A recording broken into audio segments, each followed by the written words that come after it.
अब हम कृषि की अगली पद्धति रोपण कृषि या बागाती कृषि के विषय पर चर्चा करते हैं।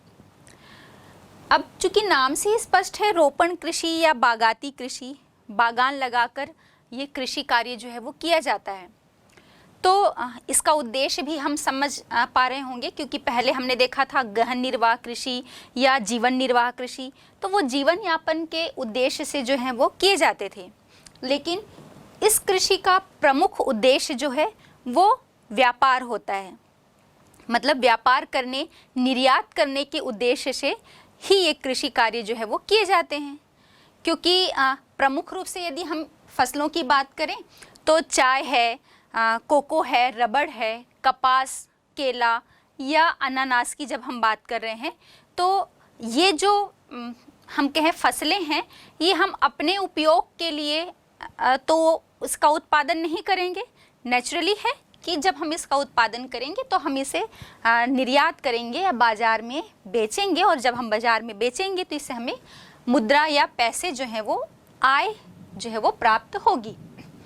तो इस कृषि की विशेषताओं के बारे में जब हम चर्चा करते हैं तो देखते हैं कि पहला तो ये प्रमुख रूप से व्यापारिक कृषि है, और दूसरा इसमें उगाई जाने वाली प्रमुख फसलें हैं तो बाजरा हो गया, जौ हो गया, चाय, कॉफ़ी, कोको है, अनानास है, कपास और गन्ना, ये प्रमुख रूप से फसलें इसके अंतर्गत उगाई जाती हैं। और इसका उद्देश्य ही होता है निर्यात करना या बेचना, बाजार में बेचना। अब चूंकि ये व्यापार के उद्देश्य से की जा रही है, मतलब है कि हमें इसको बहुत वृहद स्तर पर, बड़े पैमाने पर करना होगा, तभी तो उससे अधिक उत्पादन प्राप्त होगी और हम इसे निर्यात करेंगे। तो इसकी दूसरी विशेषता है कि इसमें जो बागान है उसका साइज़ बहुत बड़ा होता है, बागान का आकार बड़ा होता है। और इसमें चूंकि विशेषीकरण हमें प्राप्त करना है या विशेषीकृत कृषि होता है कि कोई एक फसल लगाई जा रही है, उसका मैक्सिमम प्रोडक्शन हमको मिले, तो इसलिए इसमें एक ही फसल जो है, एक बागान में एक ही फसल जो है वो अधिकतर बोई जाती है। फिर चूँकि बागाती कृषि है, रोपण कृषि है या व्यापार के उद्देश्य से की जा रही है, तो हमें बहुत बड़ी मात्रा में पूंजी की भी आवश्यकता होगी। पूंजी हम लगाएंगे, पूंजी किस लिए लगाएंगे? उसके लिए मैक्सिमम प्रोडक्शन, चाहे हम फर्टिलाइज़र की बात करें या कृषि अलग अलग नवीनतम उपकरणों की बात करें, इन सभी का जब प्रयोग किया जाएगा तभी तो हमें मैक्सिमम प्रोडक्शन मिलेगा।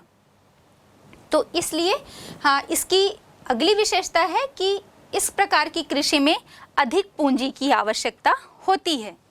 और वो क्यों होती है?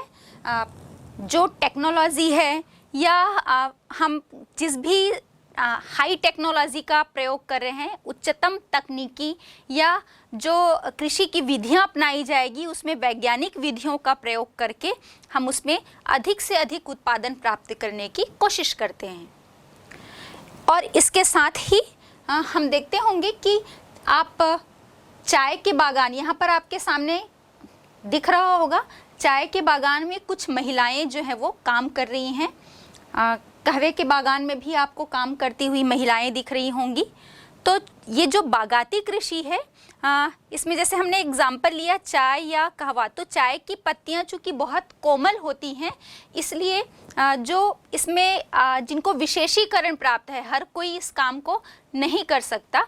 तो पूंजी की आवश्यकता होती है क्योंकि हम टेक्नोलॉजी का प्रयोग कर रहे हैं, आधुनिकतम जो वैज्ञानिक विधि है उसका प्रयोग कर रहे हैं, लेकिन इसके साथ ही साथ हमें अधिक से अधिक श्रम की भी आवश्यकता होती है। अब इसमें परिवहन व्यवस्था भी जो है वो काफ़ी विकसित होनी चाहिए, क्योंकि हमने बताया कि व्यापार के उद्देश्य से की जा रही है। तो जो भी प्रोडक्शन होगा, इस प्रोडक्शन को, इस उत्पादन को हमें बाजार तक पहुंचाना होगा। बाजार में हम बेचेंगे तभी तो हमें आय प्राप्त होगी। तो इसके लिए अच्छी एक विकसित परिवहन व्यवस्था की आवश्यकता होती है। और साथ ही बाजार में बेचने के अलावा कि ये जो सामान है, जो हमारा उत्पादन है, वो खराब ना हो जाए, इसलिए भी हमें उद्योगों तक या बाजार तक उसे पहुंचाना होगा। आपको ध्यान में होगा कि हमने बात की थी गन्ने के उत्पादन के विषय में, तो हमने देखा था कि गन्ने को उसी स्थान पर उसका उत्पादन अधिक किया जाता है जहां पर उसे लगभग 1 से 2 दिन के अंतराल तक उसे कारखाने तक पहुंचा दिया जाए, क्योंकि फिर उसका रस जो है अधिक दिन तक यदि हम उसे रखेंगे तो उसके रस जो है वो सूख जाते हैं। तो यही कारण है कि ये जल्दी खराब ना होने पाए, ताकि उसे मार्केट या संबंधित उद्योग या कारखाने तक पहुंचा दिया जाए, और इसके लिए हमें एक अच्छी विकसित परिवहन व्यवस्था की आवश्यकता होती है। हम देखते हैं कि जितने भी यूरोपीय और अमेरिकी लोग थे, इन्होंने जो उष्णकटिबंधीय क्षेत्र या उष्णकटिबंध में स्थित जो देश हैं वहाँ पर अपने उपनिवेश जो हैं वो स्थापित कर लिए थे। औपनिवेशिक जो राज्य है वो उनका चलता था, और तभी इन्होंने जो अलग अलग देश हैं वहाँ पर अपने बागान जो हैं वो स्थापित किए। और इसी कड़ी में हम देखते हैं जैसे फ्रांस है, फ्रांस ने पश्चिमी अफ्रीका में कॉफ़ी और कोको के बागान लगवाए। स्पेन और संयुक्त राज्य अमेरिका या यूएसए ने फिलीपाइंस में नारियल और गन्ने के बागान लगवाए। ब्रिटेन ने भारत और श्रीलंका में चाय के बागान लगवाए, और ब्रिटेन ने ही मलेशिया में रबड़ के बागान जो है वो स्थापित करवाए। अब ये हम देखते हैं कि जो ब्राज़ील में कॉफ़ी के बागान लगाए जाते हैं या कॉफ़ी के जो बागान होते हैं वहाँ पर उसे फेजेंडा के नाम से जाना जाता है। और ये फेजेंडा या जो कॉफ़ी के बागान होते हैं इसमें जो यूरोपवासी हैं उनका पूर्ण नियंत्रण है। तो आपके बोर्ड परीक्षा के हिसाब से ये बहुत महत्वपूर्ण प्रश्न है। छोटे प्रश्न के हिसाब से आपसे पूछा जा सकता है कि ब्राज़ील में कॉफ़ी के बागान को किस नाम से पुकारा जाता है, तो आपका उत्तर होगा फजेंडा। और भी जो मैंने अभी बताया आपको कि कहाँ पर किस देश ने उपनिवेश स्थापित करके ये जो अलग अलग फसलों के बागान लगाए हैं, ये भी आपको ध्यान में होना चाहिए। अब हम अगली कृषि पद्धति डेयरी कृषि या डेयरी फार्मिंग के पर चर्चा करते हैं। डेयरी फार्मिंग जैसा नाम से ही स्पष्ट है, डेयरी फार्मिंग जब हम करेंगे मतलब दूध उत्पाद जो है, दूध से बने अलग अलग जो प्रोडक्ट उत्पाद होते हैं, उस उद्देश्य से या उन उत्पादों को प्राप्त करने के उद्देश्य से ही ये कृषि कार्य जो है वो किया जाएगा। इसकी हम देखें कि क्या अर्थ है, डेयरी कृषि हम किसे कहेंगे, तो इसमें हम देखते हैं कि इस जो विशेष प्रकार की ये कृषि है, इसमें जो पशुओं को पाला जाता है, जितने भी पशु पाले जाते हैं उन पशुओं को दूध का उत्पादन या दूध प्राप्त करने के लिए ही पाला जाता है। अब विशेषताएं क्या क्या हैं, तो हम देखें कि इसमें जो पशु पाले जाते हैं दूध प्राप्त करने के लिए, उन पशुओं के स्वास्थ्य पर, प्रजनन पर और उसमें जो नस्ल सुधार का कार्य होता है, इस पर विशेष ध्यान दिया जाता है डेयरी कृषि में। अब चूँकि हम नस्ल सुधार का कार्य करेंगे पशुओं पर या प्रजनन और उनके स्वास्थ्य पर विशेष ध्यान देंगे, तो नेचुरली है कि हमें अधिक पूंजी की आवश्यकता होगी। तो इस कृषि में भी अधिक पूंजी की आवश्यकता होती है, और वो इसलिए कि जब पशुओं को पाला जाएगा तो पशुओं के रहने के लिए भी एक आवास या छप्पर की व्यवस्था जो है वो की जाएगी। तो उनके आवास बनाने के लिए, उनके खाने के लिए चारे की व्यवस्था करनी पड़ेगी, और साथ ही साथ जो दूध आदि निकाले जाएंगे उसके लिए भी विशेष यंत्र की व्यवस्था करनी पड़ेगी। तो इन सभी के लिए पूंजी जो है वो आवश्यक होती है। अब हम देखते हैं कि श्रम की भी आवश्यकता होती है डेयरी फार्मिंग में। वो इसलिए कि पशुओं को चराया जाता है, पशुओं को चराने के लिए, पशुओं से दूध निकालने के लिए, और ये श्रम जो है वो कुछ महीने ही नहीं, जैसे कि हम देखते हैं कि और भी जो फसलों का उत्पादन करते हैं हम अलग अलग प्रकार की कृषि में, तो 3 से 4 महीने लगभग हमको श्रम की आवश्यकता होती है, और शेष महीने जो है वो श्रमिक यदि दूसरी फसल या दोहरी फसल नहीं ली जा रही है तो वो मतलब फ्री हो जाते हैं, उनको कार्य करने की आवश्यकता नहीं होती है। लेकिन जहाँ पर भी ये डेयरी कृषि की जाती है, डेयरी फार्मिंग होता है, वहाँ पर वर्ष भर श्रम की आवश्यकता होती है, श्रमिकों की आवश्यकता होती है, क्योंकि पशुओं को वर्ष भर चराया जाएगा और चूंकि उनको पाला जा रहा है तो उनसे दूध निकालने का कार्य भी वर्ष भर चलेगा। अब हम देखते हैं कि चूंकि जिन क्षेत्रों में भी जो बाजार है, जिन औद्योगिक केंद्रों या जिन नगरीय केंद्रों के समीप ही ये इस प्रकार की जो कृषि है वो की जाती है, क्योंकि नगरीय क्षेत्र में भी हम देखते हैं दूध और दूध से बने जितने भी प्रोडक्ट हैं उनकी बहुत अच्छी डिमांड होती है। और जो उद्योग है जहाँ पर पनीर बनाया जाएगा या हम कहें कि दूध से अलग अलग प्रोडक्ट जो हैं वो बनाए जाएंगे, चाहे हम खोवे की बात करें, दही की बात करें, श्रीखंड की बात करें, ये सभी चीज़ें जो हैं, तो इन कारणों से हम देखेंगे कि ये कृषि जो है वो नगरों के समीप या औद्योगिक केंद्रों के समीप ही स्थापित किए जाते हैं या ये कृषि कार्य किया जाता है। अब इनके संग्रहण के लिए विकसित जो है परिवहन की व्यवस्था होनी चाहिए। इस कृषि कार्य में संग्रहण की भी आवश्यकता होती है, और संग्रहण इस प्रकार से कि ये जो प्रोडक्ट्स हैं, ये उत्पाद जो हैं वो जल्दी से खराब ना होने पाए, तो इसके लिए विकसित परिवहन या यातायात की सुविधा तो चाहिए ही। हम देखते हैं कि जितने भी यूरोपीय और अमेरिकी लोग थे, इन्होंने जो उष्णकटिबंधीय क्षेत्र या उष्णकटिबंध में स्थित जो देश हैं वहाँ पर अपने उपनिवेश जो हैं वो स्थापित कर लिए थे। औपनिवेशिक जो राज्य है वो उनका चलता था, और तभी इन्होंने जो अलग अलग देश हैं वहाँ पर अपने बागान जो हैं वो स्थापित किए।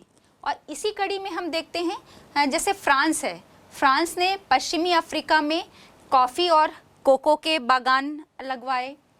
स्पेन और संयुक्त राज्य अमेरिका या यूएसए ने फिलीपाइंस में नारियल और गन्ने के बागान लगवाए। ब्रिटेन ने भारत और श्रीलंका में चाय के बागान लगवाए, और ब्रिटेन ने ही मलेशिया में रबड़ के बागान जो है वो स्थापित करवाए। अब ये हम देखते हैं कि जो ब्राज़ील में कॉफ़ी के बागान लगाए जाते हैं या कॉफ़ी के जो बागान होते हैं वहाँ पर उसे फेजेंडा के नाम से जाना जाता है। और ये फेजेंडा या जो कॉफ़ी के बागान होते हैं इसमें जो यूरोपवासी हैं उनका पूर्ण नियंत्रण है। तो आपके बोर्ड परीक्षा के हिसाब से ये बहुत महत्वपूर्ण प्रश्न है। छोटे प्रश्न के हिसाब से आपसे पूछा जा सकता है कि ब्राज़ील में कॉफ़ी के बागान को किस नाम से पुकारा जाता है, तो आपका उत्तर होगा फजेंडा। और भी जो मैंने अभी बताया आपको कि कहाँ पर किस देश ने उपनिवेश स्थापित करके ये जो अलग अलग फसलों के बागान लगाए हैं, ये भी आपको ध्यान में होना चाहिए। अब हम अगली कृषि पद्धति डेयरी कृषि या डेयरी फार्मिंग के पर चर्चा करते हैं। डेयरी फार्मिंग जैसा नाम से ही स्पष्ट है, डेयरी फार्मिंग जब हम करेंगे मतलब दूध उत्पाद जो है, दूध से बने अलग अलग जो प्रोडक्ट उत्पाद होते हैं, उस उद्देश्य से या उन उत्पादों को प्राप्त करने के उद्देश्य से ही ये कृषि कार्य जो है वो किया जाएगा। इसकी हम देखें कि क्या अर्थ है, डेयरी कृषि हम किसे कहेंगे, तो इसमें हम देखते हैं कि इस जो विशेष प्रकार की ये कृषि है, इसमें जो पशुओं को पाला जाता है, जितने भी पशु पाले जाते हैं उन पशुओं को दूध का उत्पादन या दूध प्राप्त करने के लिए ही पाला जाता है। अब विशेषताएं क्या क्या हैं, तो हम देखें कि इसमें जो पशु पाले जाते हैं दूध प्राप्त करने के लिए, उन पशुओं के स्वास्थ्य पर, प्रजनन पर और उसमें जो नस्ल सुधार का कार्य होता है, इस पर विशेष ध्यान दिया जाता है डेयरी कृषि में। अब चूँकि हम नस्ल सुधार का कार्य करेंगे पशुओं पर या प्रजनन और उनके स्वास्थ्य पर विशेष ध्यान देंगे, तो नेचुरली है कि हमें अधिक पूंजी की आवश्यकता होगी। तो इस कृषि में भी अधिक पूंजी की आवश्यकता होती है, और वो इसलिए कि जब पशुओं को पाला जाएगा तो पशुओं के रहने के लिए भी एक आवास या छप्पर की व्यवस्था जो है वो की जाएगी। तो उनके आवास बनाने के लिए, उनके खाने के लिए चारे की व्यवस्था करनी पड़ेगी, और साथ ही साथ जो दूध आदि निकाले जाएंगे उसके लिए भी विशेष यंत्र की व्यवस्था करनी पड़ेगी। तो इन सभी के लिए पूंजी जो है वो आवश्यक होती है। अब हम देखते हैं कि श्रम की भी आवश्यकता होती है डेयरी फार्मिंग में। वो इसलिए कि पशुओं को चराया जाता है, पशुओं को चराने के लिए, पशुओं से दूध निकालने के लिए। और ये श्रम जो है वो कुछ महीने ही नहीं, जैसे कि हम देखते हैं कि और भी जो फसलों का उत्पादन करते हैं हम अलग अलग प्रकार की कृषि में, तो 3 से 4 महीने लगभग हमको श्रम की आवश्यकता होती है। और शेष महीने जो है वो श्रमिक यदि दूसरी फसल या दोहरी फसल नहीं ली जा रही है तो वो मतलब फ्री हो जाते हैं, उनको कार्य करने की आवश्यकता नहीं होती है। लेकिन जहाँ पर भी ये डेयरी कृषि की जाती है, डेयरी फार्मिंग होता है, वहाँ पर वर्ष भर श्रम की आवश्यकता होती है, श्रमिकों की आवश्यकता होती है, क्योंकि पशुओं को वर्ष भर चराया जाएगा और चूँकि उनको पाला जा रहा है तो उनसे दूध निकालने का कार्य भी वर्ष भर चलेगा। अब हम देखते हैं कि चूँकि जिन क्षेत्रों में भी जो बाजार है, जिन औद्योगिक केंद्रों या जिन नगरीय केंद्रों के समीप ही ये इस प्रकार की जो कृषि है वो की जाती है, क्योंकि नगरीय क्षेत्र में भी हम देखते हैं दूध और दूध से बने जितने भी प्रोडक्ट हैं उनकी बहुत अच्छी डिमांड होती है। और जो उद्योग है जहाँ पर पनीर बनाया जाएगा या हम कहें कि दूध से अलग अलग प्रोडक्ट जो हैं वो बनाए जाएंगे, चाहे हम खोवे की बात करें, दही की बात करें, श्रीखंड की बात करें, ये सभी चीज़ें जो हैं, तो इन कारणों से हम देखेंगे कि ये कृषि जो है वो नगरों के समीप या औद्योगिक केंद्रों के समीप ही स्थापित किए जाते हैं या ये कृषि कार्य किया जाता है। अब इनके संग्रहण के लिए विकसित जो है परिवहन की व्यवस्था होनी चाहिए। इस कृषि कार्य में संग्रहण की भी आवश्यकता होती है, और संग्रहण इस प्रकार से कि ये जो प्रोडक्ट्स हैं, ये उत्पाद जो हैं वो जल्दी से खराब ना होने पाए। तो इसके लिए विकसित परिवहन या यातायात की सुविधा तो चाहिए ही, और ऐसी यातायात की सुविधा चाहिए जो वातानुकूलित हो। मतलब वातानुकूलित यातायात के माध्यम से जब इनका परिवहन किया जाएगा तो इनके खराब होने का, इन उत्पादों के खराब होने का डर नहीं रहेगा और लंबी दूरी तक भी इन्हें ले जाया जा सकता है। तो यातायात का साधन, प्रशीतक या पाश्चुरीकरण की सुविधा जो है वो इस कृषि के लिए बहुत ही आवश्यक होती है, क्योंकि इसे लंबे समय तक संग्रहण जो है वो किया जा सकता है। अब किन किन क्षेत्रों में ये कृषि कार्य किया जाता है, तो हम देखें प्रमुख रूप से उत्तर पश्चिमी यूरोप, इसके साथ ही साथ जो कनाडा है, न्यूजीलैंड है, और दक्षिण पूर्वी ऑस्ट्रेलिया के साथ तस्मानिया में डेयरी कृषि या डेयरी फार्मिंग जो है वो की जाती है।